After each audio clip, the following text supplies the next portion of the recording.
എന്റെ question science behind ritual based ആണ്, topic based ആണ്.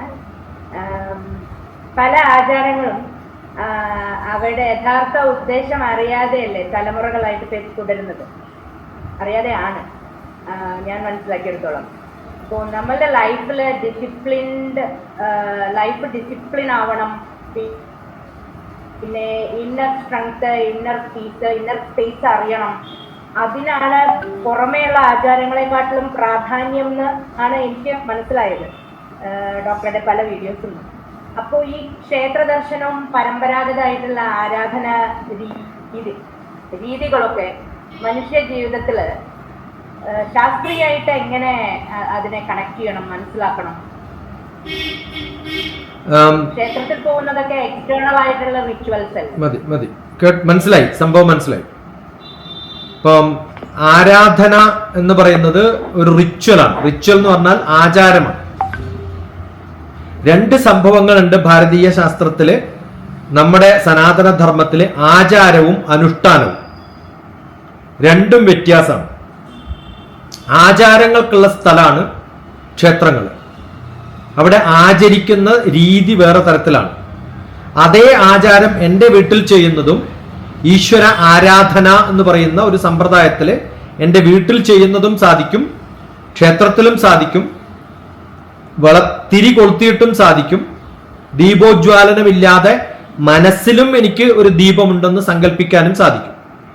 അപ്പോൾ റിച്വൽസ് നമ്മൾ ചെയ്യുന്നത് പലപ്പോഴും ചിലർക്ക് വീടുകളിൽ ചെയ്യുന്ന തരത്തില്, ചില ബ്രാഹ്മൺ വീടുകളിലൊക്കെ അവര് ബിംബം വെച്ച് പൂജ ചെയ്ത് നാമജപങ്ങളും സഹസ്രനാമങ്ങളും ഒക്കെ ചൊല്ലി അവിടെ പൂവൊക്കെ അർപ്പിച്ച് ഒക്കെ ചെയ്യുന്ന കുറെ പേരെ നമുക്ക് കാണാൻ പറ്റും.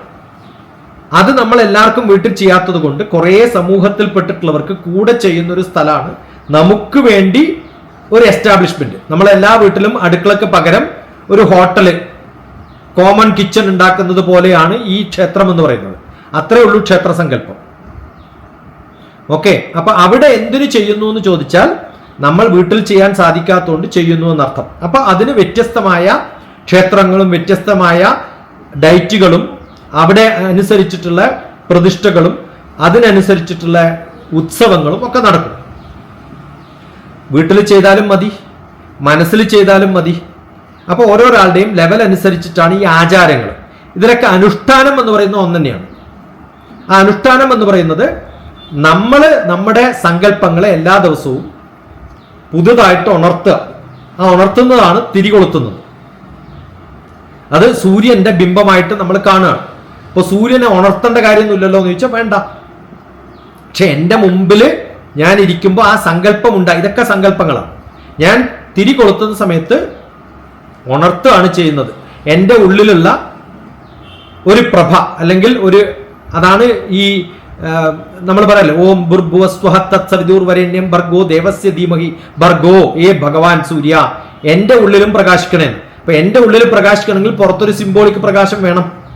നമ്മൾ ഇത്തരം റിച്വൽസ് ഒന്നും ചെയ്തില്ല എങ്കിൽ നമ്മുടെ അടുത്ത മക്കൾക്ക് ഇതൊന്നും മനസ്സിലാവില്ല. എന്തിനാണിത് ഇങ്ങനെ കൊണ്ടു നടക്കുന്നത് കാലാകാലങ്ങളായിട്ടെന്ന് വെച്ചാൽ എൻ്റെ മക്കൾക്ക് അത് മനസ്സിലാക്കാൻ വേണ്ടിയിട്ടാണ്. എൻ്റെ അച്ഛൻ്റെ പടം ഞാൻ ഇവിടെ വെക്കുന്നത് എൻ്റെ മക്കൾ അത് കാണുമ്പോഴാണ് എൻ്റെ അച്ഛൻ എന്നുള്ള ആ ഒരു ബോധം അവരുടെ മനസ്സിലേക്ക് വരുന്നത്. അച്ഛൻ്റെ മുഖം അല്ലെങ്കിൽ അവർ കണ്ടിട്ടില്ല. ഞാൻ ജനിച്ച് 4 വയസ്സുള്ളപ്പോൾ മരിച്ച എൻ്റെ അച്ഛൻ്റെ മുഖം ഇങ്ങനെ എൻ്റെ മക്കൾ ഉണ്ടാവില്ല. അത് പതിപ്പിക്കണമെങ്കിൽ ഞാനൊരു പടം വെക്കണം. ഇതൊക്കെ സിംബോളിക് റെപ്രസെന്റേഷൻസ് ആണ്. അപ്പൊ ഈ ഭഗവാൻ എന്ന് പറയുന്നത് വ്യത്യസ്തമായ രൂപഭാവങ്ങളില് പല ടെക്സ്റ്റുകളിലും പല കാലങ്ങളായിട്ട് നമ്മൾ റെപ്രസെന്റ് ചെയ്തിട്ടുള്ളതിനെ പ്രസന്റ് ചെയ്യുന്ന ഒരു ഭാവം. ആ പ്രസന്റ് ചെയ്യുന്ന ഭാവം മക്കളിലേക്ക് എത്തിക്കാനാണ് ഇത്തരം റിച്വൽസ്. അത് വീട്ടിലായാലും ക്ഷേത്രത്തിലായാലും.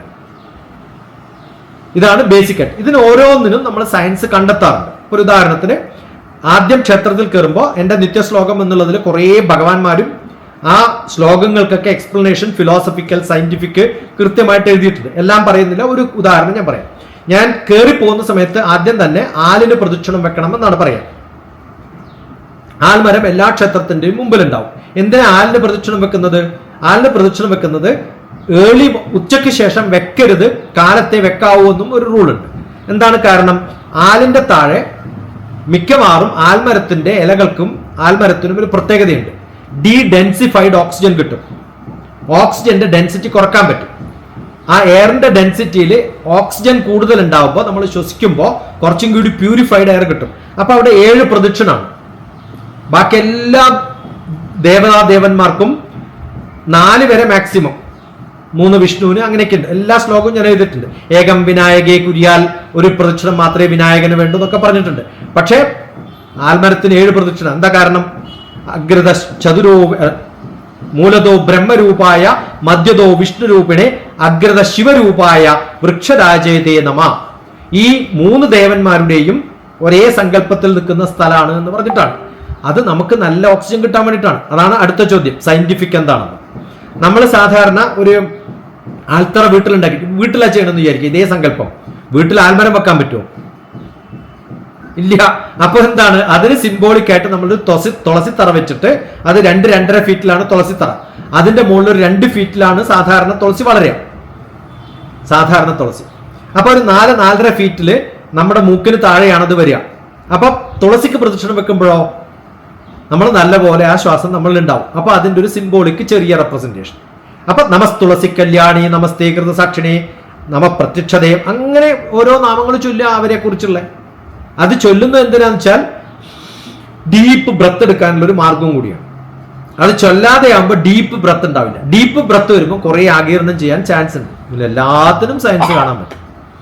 ആ സയൻസ് കുറച്ചൊക്കെ നമുക്ക് മനസ്സിലാക്കിയിട്ടുണ്ട്. മനസ്സിലാക്കിയ കുറച്ചൊക്കെ ഗുരുവിൽ നിന്ന് കിട്ടിയിട്ടുണ്ട്, കുറച്ചൊക്കെ സ്വന്തം ഗവേഷണം ചെയ്തിട്ടുണ്ട്, കുറച്ചൊക്കെ വായിച്ച് മനസ്സിലാക്കിയിട്ടുണ്ട്. ഇതാണോ ശരി എന്ന് ചോദിച്ചാൽ കൃത്യമായിട്ടൊന്നും ഉത്തരം പറയാൻ വയ്യ. പിന്നെ പലതരം ആചരിച്ച് നശിപ്പിച്ചിട്ടുള്ളതും കുറെ ഇന്നവൈലബിൾ ആണ്. ക്ഷേത്രങ്ങളിൽ പോകുന്നു എന്ന് പറയുന്നു. അവനവന്റെ വീട്ടിന് തൊട്ടടുത്തുള്ള അവനവന്റെ കുടുംബ പാരമ്പര്യമുള്ള ക്ഷേത്രത്തിൽ പോവുകയാണ് വേണ്ടത്. ഏറ്റവും തിരക്കുള്ള ഗുരുവായൂരോ അല്ലെങ്കിൽ മുത്തപ്പനോ അല്ലെങ്കിൽ മൂകാംബികയോ അല്ലെങ്കിൽ തിരുപ്പതിയോ. ഞാനിപ്പം ആന്ധ്രാപ്രദേശിലായിട്ട് കൊല്ലത്രയെന്ന് അറിയോ, 10-37 കൊല്ലായി. ഞാൻ തിരുപ്പതി എന്ന് പറയുന്ന ക്ഷേത്രത്തിന്റെ തൊട്ടടുത്ത് താമസിച്ചിട്ടുണ്ട്. ഞാൻ ഇതുവരെ പോയിട്ടില്ല അവിടെ. കാരണം തിരക്കുള്ള ഒരു സ്ഥലത്തും ദേവീദേവന്മാർക്ക് അവിടെ പോയാലേ നമ്മളെ ഇഷ്ടാവുള്ളൂ എന്ന് ഒരു ദേവീദേവനും പറഞ്ഞിട്ടില്ല. അവനവന്റെ കുടുംബക്ഷേത്രം. എൻ്റെ അമ്മയെ നോക്കാത്ത ആള് വേറെ ഏതോ അമ്മയെ തപ്പി നടന്നിട്ട് എന്താ കാര്യം? എൻ്റെ കുടുംബത്തിൽ എനിക്ക് സമയം കൊടുക്കാൻ പറ്റാതെ ഞാൻ വേറെ ആളെ കുടുംബത്തിൽ സമയം കൊടുത്തിട്ട് എന്താ കാര്യം? അപ്പൊ എപ്പോഴും നമ്മൾ ചെയ്യാനുള്ള കുറെ കർമ്മങ്ങൾ നമുക്ക് ചുറ്റുമുണ്ട്. അത് ചെയ്യുക എന്നുള്ളതാണ്. അത് കുറച്ചു കാലെങ്കിലും കൃത്യമായിട്ട് ചെയ്യാൻ സാധിക്കുന്നവർക്ക് മാത്രമേ ഇതുകൊണ്ടൊക്കെ ഗുണമുണ്ടാവുള്ളൂ. അപ്പൊ ഇതൊക്കെ നമ്മുടെ ആചാരത്തിൽ കുറെ ദൂരെ പോകണമെന്നൊന്നും ആരും പറഞ്ഞിട്ടില്ല. തൊട്ടടുത്ത ക്ഷേത്രത്തിൽ ഒരു തിരക്കും ഉണ്ടാവില്ല. അതാണ് ക്ഷേത്ര ദർശനം വേണ്ടത്. അവിടെ സമാധാനമായിട്ടിരിക്കുക. അല്ലാതെ തൊട്ട് മുമ്പിൽ നിൽക്കുന്ന ആളുടെ വേർപ്പ് നാറ്റം അനുഭവിക്കാൻ വേണ്ടി തിരക്കുള്ള ക്ഷേത്രത്തിൽ പോകേണ്ട വല്ല കാര്യമുണ്ടോ? എന്നിട്ട് തിരിച്ചു വരുമ്പോ എന്താ പറയാ? എന്താ തിരക്ക്, എന്ത് കഷ്ടപ്പാടായിരുന്നു. ഈ കഷ്ടപ്പാടും തിരക്കും കാണാൻ അവിടെ പോണ്ട, മീൻ മാർക്കറ്റിൽ പോയാൽ പോരെ. ഇപ്പൊ ഇതൊന്നും അറിയാത്ത കുറേ മണ്ടന്മാര് റിച്വലിസ്റ്റിക് ആയിട്ട്, അതാണ് റിച്വൽ എന്ന് പേര് പറയാൻ കാരണം. ഇതിൻ്റെ ഒന്നും ആവശ്യമില്ല. നമുക്ക് ഏതാണോ ഇഷ്ടം അതില്. അതുകൊണ്ടാണ് ഈ കുഞ്ഞുണ്ണി മാഷ് പറഞ്ഞിട്ടുള്ളത്, ഞാൻ ഇടക്കിടക്ക് കൂട്ടിയാറുള്ളത്, ഗുരുവായൂരിലേക്കുള്ള വഴി വായിച്ചു കേൾക്കവേ എന്നിൽ നിന്ന് എന്നിലേക്കുള്ള ദൂരം കണ്ടമ്പരന്നു ഞാൻ. എൻ്റെ ഉള്ളിലാണ് ഭഗവാൻ ഇരിക്കുന്നത്. ആ ഭഗവാനെ കാണാൻ വേണ്ടിയിട്ട് ഈ രൂപങ്ങളൊക്കെ വേണം. ഇന്ന് എനിക്ക് അച്ഛൻ്റെ പടം വെക്കാതെ തന്നെ അച്ഛൻ്റെ മുഖം എൻ്റെ മനസ്സിലുണ്ട്. ബട്ട് ചെറുപ്പത്തില് LKG UKG പഠിപ്പിക്കുമ്പോൾ ഉള്ള ടെക്സ്റ്റ് ബുക്ക് അല്ല നമ്മൾ കുറെ കാലം കഴിയുമ്പോൾ ഉപയോഗിക്കേണ്ടത്. അപ്പൊ ജീവിതത്തിൽ തുടങ്ങുമ്പോൾ ചിലപ്പം ഇത്തരം ഈ ചടങ്ങുകളും ആചാരങ്ങളും ഒക്കെ വേണം. പക്ഷെ കുറെ കഴിയുമ്പോൾ അതൊക്കെ ഒഴിവാക്കിയിട്ട് നമ്മൾ PG ലെവലിലേക്ക് എത്തണമെന്നാണ് എൻ്റെ വിശ്വാസം. അതില്ലാത്ത PG ലെവലിലും KGയുടെ സ്വഭാവം കാണിക്കുന്ന കുറെ പേരെ ചുറ്റും കാണുമ്പോൾ ചിലപ്പോൾ വഴക്ക് പറയാറുണ്ട്. Good enough. നമസ്തേ. എന്നാലും ഈ ദൈവങ്ങളുടെ ബിംബങ്ങളില്ലേ, അത് പ്ലെയിൻ ആയിട്ട് നമ്മള് കാണുന്നതും നല്ല വസ്ത്രങ്ങളൊക്കെ ഇട്ട് നല്ല മാലയും പൂവും ഒക്കെ ഇട്ടിട്ട് ഒക്കെ കാണുന്നതും ബെല്ലടി, അപ്പൊ ഇതൊക്കെ ശരിക്കും പറഞ്ഞാൽ ഒരു കളർ തെറാപ്പി സൗണ്ട് തെറാപ്പി ഇതുമായിട്ടൊക്കെ കണക്ഷൻ ഉണ്ടോ? ഈ പൂജ എന്ന് പറയുന്നത് നമ്മൾ രാവിലെ ദേവീദേവന്മാരെ ഉണർത്തി അവരെ കുളിപ്പിച്ച് പുതിയ വസ്ത്രങ്ങൾ കൊടുത്ത് അവർക്ക് അഭിഷേകങ്ങൾ ആവശ്യമുള്ള ഫുഡും ഒക്കെ കൊടുത്ത് അവരെ നല്ലപോലെ ഡെക്കറേറ്റ് ചെയ്ത് അവർക്ക് ഇഷ്ടമുള്ള പാട്ടൊക്കെ പാടി, ഇതൊക്കെയാണ് ചടങ്ങുകൾ. നമുക്ക് ഇഷ്ടമുള്ള ഒരു കൊച്ചിനെ എങ്ങനെയാണോ വളർത്തുന്നത്, ഭഗവാൻ ഭഗവതി എന്ന് പറയുന്നത് ഒരു തന്ത്രി അല്ലെങ്കിൽ ഒരു പൂജാരി അല്ലെങ്കിൽ പൂജാവിധി പഠിച്ചിട്ടുള്ള ആൾക്ക് ആ പൂജാരിയുടെ കൊച്ചുകുട്ടിയാണ്. ആ ചെയ്യുന്നതാണ് ക്ഷേത്രത്തിനകത്ത് നമ്മൾ കാണുന്നത്. അപ്പൊ അതാ ഒരു ഭാഗമാണ്. അതെ, അത് ഓരോന്നിനും എഫക്റ്റ് ഉണ്ട്. ആ മണിനാഥത്തിന് നമ്മുടെ ചെവിക്കുള്ള ഗുണം ചെയ്യും, ചന്ദനത്തിന് അതിന്റെ മണവും അതുകൊണ്ട് അത് ശരീരത്തിന്റെ സ്കിന്നിൽ എഫക്റ്റ് ഉണ്ടാക്കാൻ പറ്റും. അത് നമ്മുടെ ആജ്ഞാചക്രത്തിലേക്ക് പുരട്ടുമ്പോൾ ശരീരത്തിൽ ആകെ പുരട്ടുന്നതിന് തുല്യമാണ്. ഇങ്ങനെയൊക്കെ കുറേ സിംബോളിക് ആയിട്ടുള്ള കാര്യങ്ങൾ നമ്മൾ പറയാറുണ്ട്. മധുരം കഴിക്കുമ്പോൾ നാവിന് സുഖം കിട്ടും. കാണുന്ന സമയത്ത് നല്ല കളർഫുൾ ആയിട്ട് കാണുന്നതല്ലേ നമുക്ക് ഇഷ്ടം. അപ്പൊ ചില പൂജാരിമാരൊക്കെ അവരിരുന്നിട്ട് സൈഡിൽ നിന്നാണല്ലോ ഡെക്കറേറ്റ് ചെയ്യുക. എന്നിട്ട് ആ പൂജാരി തന്നെ കുറച്ച് മുന്നോട്ട് വന്ന് നോക്കും കറക്റ്റ് സെന്ററിലാണോ. ഞാൻ അങ്ങനെയൊക്കെ വളരെ കൃത്യനിഷ്ഠയോട് കൂടി ചെയ്യുന്ന പൂജാരികൾ കണ്ടിട്ടുണ്ട്. അത് വളരെ റെയറാണ്. പക്ഷെ അവർ കാണും ഇങ്ങനെ കറക്റ്റ് ആയിട്ടാണോ മാല ഇട്ടിരിക്കുന്നത്, സിമെട്രിക് ആണോ, ആ താലി കറക്റ്റ് ആയിട്ട് ഇവിടെയാണോ വരുന്നത്, ഭഗവാന്റെ മാല ഇട്ടിരിക്കുന്നത് എല്ലാം കാണാൻ പറ്റുന്നുണ്ടോ, അവർക്ക് ഭക്ഷണം കറക്റ്റ് ആയിട്ട് കഴിക്കാൻ പറ്റുന്നുണ്ടോ, ആ വിളക്ക് തെളിയിക്കുന്ന സമയത്ത് അതിന്റെ റിഫ്ലക്ഷൻ കറക്റ്റ് മുമ്പിൽ നിൽക്കുന്നവർക്ക് കാണാൻ പറ്റുമോ. എന്ത് കെയർഫുൾ ആയിട്ടാണ് ഒരു കുട്ടിയെ വളർത്തുന്നത്, അതുപോലെ വളർത്തുന്ന പൂജാരിമാരെ കണ്ടിട്ടുണ്ട്. മനസ്സിലായോ? അപ്പോൾ ആ സങ്കല്പത്തിലൂടെയാണ് ഇതൊക്കെ ചെയ്യേണ്ടതെന്നാണ് ധാരണ. ഡോക്ടർ DPS ഒരു സംശയം ചോദിച്ചോട്ടെ. നേരത്തെ പറയണ്ടായി ഈ നേരിട്ട് ഒരു സ്ഥലത്തേക്ക് നമ്മൾ തീർത്ഥാടനത്തിന് പോകുന്നതിന് ഈക്വലാണ് നമ്മൾ മനസ്സുകൊണ്ട് സഞ്ചരിക്കുന്നതെന്ന്. അപ്പോ ഇതിന് സമയാചാരമായിട്ട് എന്തെങ്കിലും ബന്ധമുണ്ടോ? അതായത് സമയാചാരത്തിൽ നമ്മൾ ഈ മാനസികമായിട്ടാണല്ലോ ആചരിക്കുന്നത്. അപ്പോ